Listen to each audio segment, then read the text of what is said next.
Dan. I'm Dr. Stanford. Oh, it's nice to meet you, doctor. Who referred you to my practice? My intern's Dr. Time. Is his name Just in Time? Yes, it is. Why, do you know him? I do. He's a great doctor. Why did he suggest therapy? He thought you might be able to help me with my problem. What do you think is your problem? I've been a widower for 2 years, and I just don't want to be alone anymore. I want to meet a woman I can love and share my life with again. But it's been difficult meeting someone. Why has it been difficult? Well, recently I joined an online dating service, and there I met and dated a number of women, but none of my dates worked out. Tell me about that. Okay, one of my dates was Thelma. I invited her to a wine tasting at a wine store, followed by dinner at a nearby restaurant. That sounds like a very nice evening. Now, that's what I had hoped. I invited Thelma to meet me at the wine store at 4:30 because the wine tasting ended at 5 o'clock. Well, at 4:55, she arrived. And I was kind of annoyed because there was no time for us to sample any wine. Did she say why she was late? She was at the hairdresser's and it ran longer than expected. She didn't bother to call me to tell me she'd be late. Sounds like she didn't prepare well for this date. Did the rest of the evening go better? Not really. What happened? When we were seated, we ordered wine. Thelma recognized the man at the next table. I'm sorry to talk this low, but I recognize the gentleman sitting at the table next to us. He's a client of mine. Oh? Well, what business are you in? I'm a sex therapist. I thought, wow, I'm having dinner with someone from Masters & Johnson. I'm wondering what the rest of our evening was going to be like. I can imagine your reaction. Oh, but wait, there's more. Go on. After we finished dinner, Thelma gathered her linen napkin and she stuffed it inside her bra. Don't worry about this. They know me here and they don't mind. That was odd. I thought so too. I wondered if she took the placemats and the silverware and the condiments. I mean, where would it all go? I was just relieved that she only wanted the napkin. So what happened next? Well, I thought to myself, this is just not going to work out. So when we left the restaurant, I walked her back to her car. So why didn't you try to see if things would go better with her? I really wasn't comfortable with her behavior. And on top of that, I just didn't feel a connection with her. I understand. Any other dating experiences? Yes, online I also met Brenda, who lives in Hollywood, Florida. Why did you want to meet someone that far away? Well, I didn't really, but during our online exchange, she mentioned she would be coming to Baltimore the following week. And so I thought it might be nice to meet then. So what did you do? Well, we agreed to meet in Baltimore the following week. She was staying at a hotel in Baltimore, and we would meet in the lobby at 12:30 p.m. I told her I thought that sounded great, and we could have lunch at a nearby restaurant. Okay, go on. Well, as planned, I met her in the hotel lobby. Then when we got in my car, but before we went to the restaurant, she asked me if I wouldn't mind first stopping at a nursing home to visit her aunt, just for an hour. So how did you react to that? Well, she appreciated my kindness, and she also agreed to keep the visit brief. So, off we headed to the nursing home.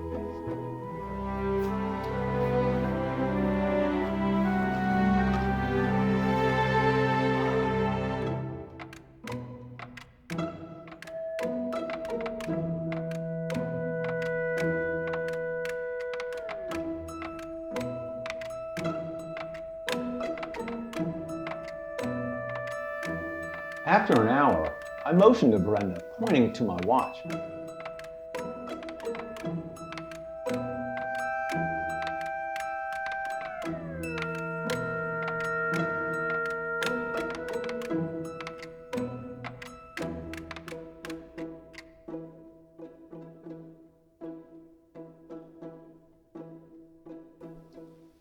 Dan, I'm sorry. You've been very patient. I know I spent more time with my aunt than I expected. I haven't seen her in over a year. I know it's rather late for lunch. Instead, how about going for a walk? It's really lovely out. Well, finally, we left the nursing home. And we went for a walk. We talked for about a half an hour, but it was running a little bit late, so we both agreed to end the date.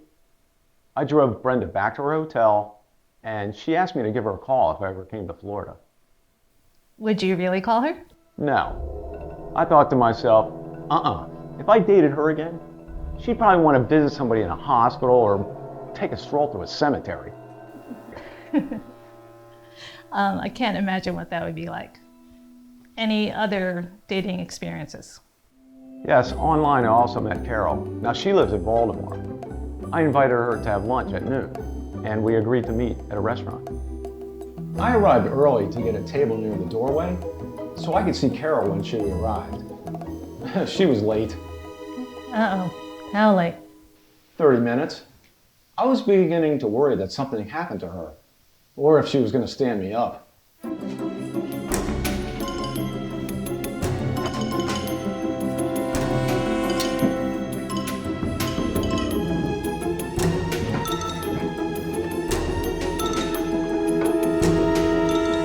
Her face looked horribly red and puffy, as if she'd been in a serious accident or sat out in the sun too long. I told her I was getting worried. Are you okay? I'm sorry, Dan, for being late. I wanted to call you, but I lost your phone number. I've had cosmetic surgery recently, and I was coming from my plastic surgeon's office for a checkup. He was running late, as doctors sometimes do. Again, I'm sorry for getting here so late. I seriously wonder why she agreed to meet you like that. Me too. But I tried to get past that and accepted her apology. When we finished lunch, Carol asked, It's such a beautiful day outside. Would you like to go for a spin in my convertible with me? We could ride through the countryside for a while. I thought to myself, this is not a good idea. The wind might cause her face to fly off. Well, thank you for meeting with me today, Carol. But I don't really have time to go for a car ride. I hope you heal well. I just didn't know what else to say. Yes. Now I understand why you were disappointed with these dates. Dan, I think you were just not lucky with these dates. Let me suggest that we give this dating service a rest and reach out to a family member or a close friend. See if there's someone that you could meet. Doctor, I appreciate your idea, but none of my friends know any single women. And on top of that, I have doubts that it would work. Dan, I want you to take the initiative. Do something different. You never know what could happen. Our time is up now, but I would like to see you again. Please make an appointment with my patient coordinator. Thank you, doctor. I will.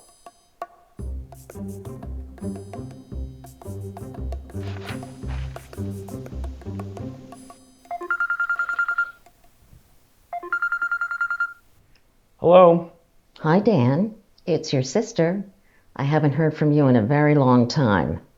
I'm sorry, Jill. How are you? I'm fine. And where are you? I'm in Delray.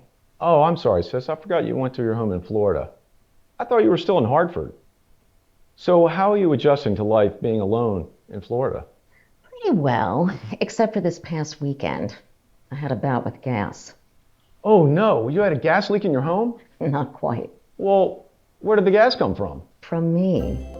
I don't understand. I was playing mahjong with my friends. At lunch, I ate a refried bean burrito. It had a resounding effect on me and my friends.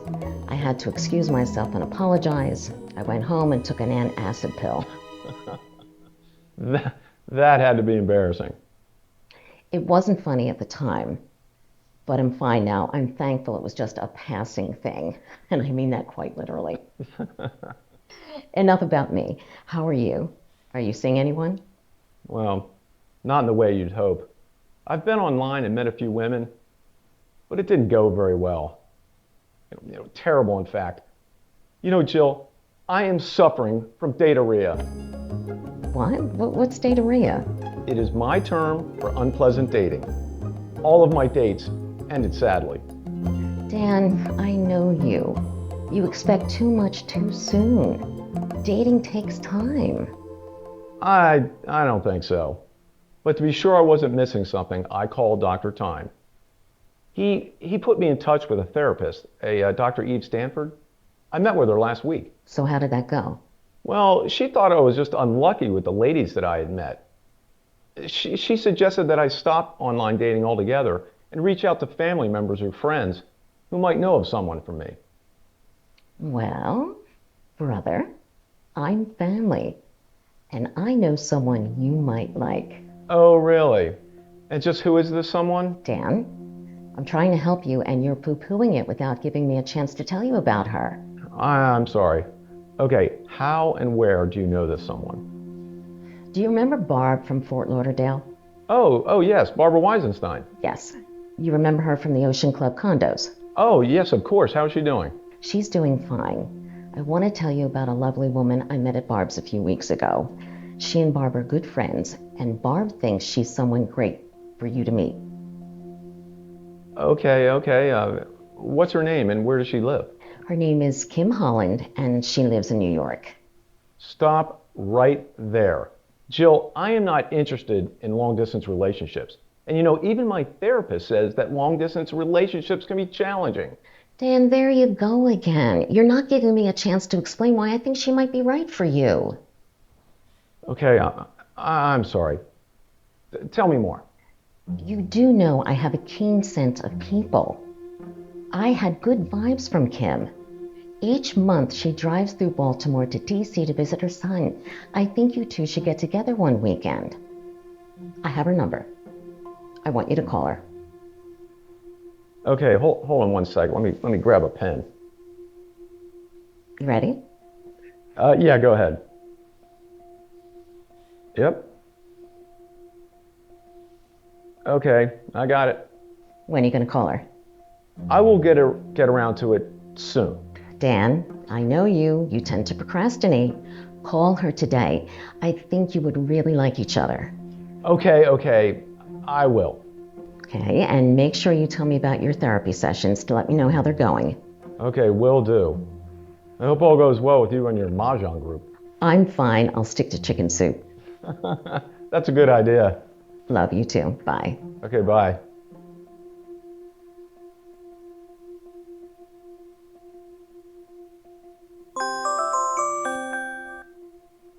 Hello? Hi, is this Kim? Yes, it is. Who's this? I'm Dan Fenton, Jill Raymond's brother and friend of Barbara Weisenstein. Oh, yes, I remember. I met her at Barbara's. Your sister Jill told me about you, but that was 2 or 3 months ago. I almost forgot about you. I'm sorry for not calling sooner. Is this a good time to talk? It's fine. Well, Jill told me you live in New York somewhere. Yes, in Riverdale. Do you know that area? Is it near Manhattan? Not exactly.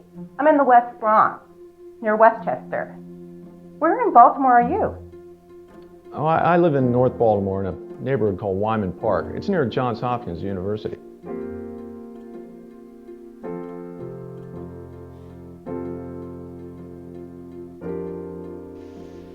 Well, Kim, I am glad we've had this chance to talk. May I call you again?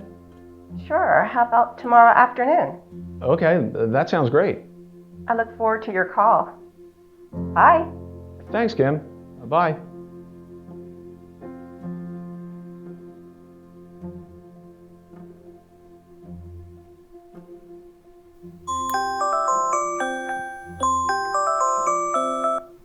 Hello? Hi, Kim. It's Dan. Hi. I enjoyed our conversation yesterday. Oh, I did too. So, Kim, tell me a little bit more about yourself. Well, I've been a widow for about 2 years now, I've been a widower for 2 years myself. and I'm a retired social worker.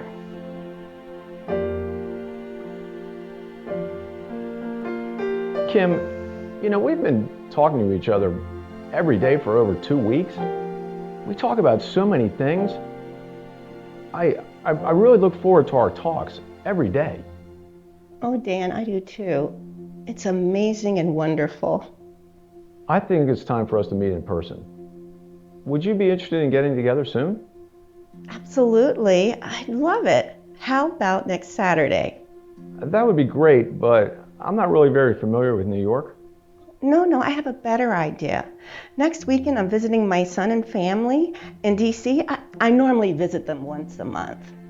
Well, I understand that, but I really wouldn't want to interrupt your plans with your family. Oh, no, you wouldn't be.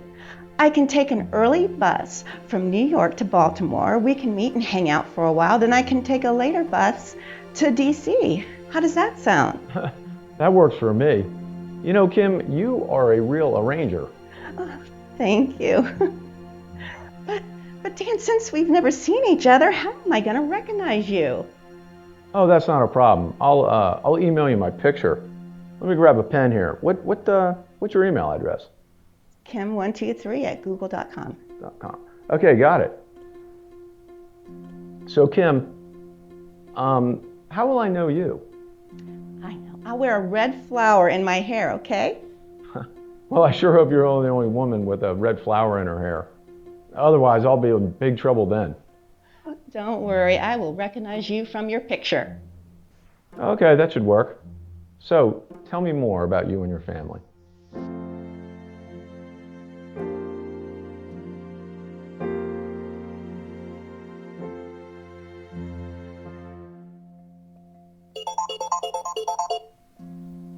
Hello? Hey Jill, it's Dan. Guess what? I finally got in touch with Kim. Congratulations. I thought hell would freeze over before you called her. So, how'd it go? Well, you know, Kim and I have spoken on the phone every day for 2 weeks. We talk about so many things. I'm really very comfortable talking with her. I'm so happy to hear it. I had a great feeling about this. You were right. We're planning to meet next week in Baltimore. I'm picking her up at the bus stop in Baltimore. It's wonderful. Please call me and tell me how your date goes. Okay, will do. Love you. Bye. Bye.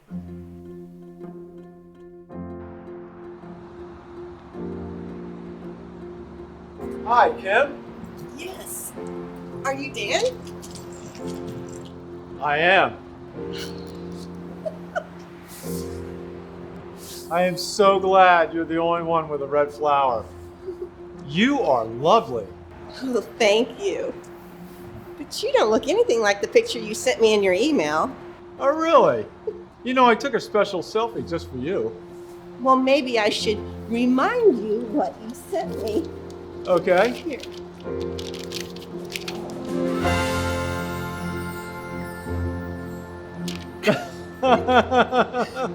So cute. Well, that was a picture of me when I was younger. I've had a haircut since then. I laughed so hard when I saw this. Well, you know, we've only spoken on the phone, so I thought a little levity when we meet would be okay. You have a fantastic sense of humor. You do too. And at least you haven't run away from me yet. Not a chance.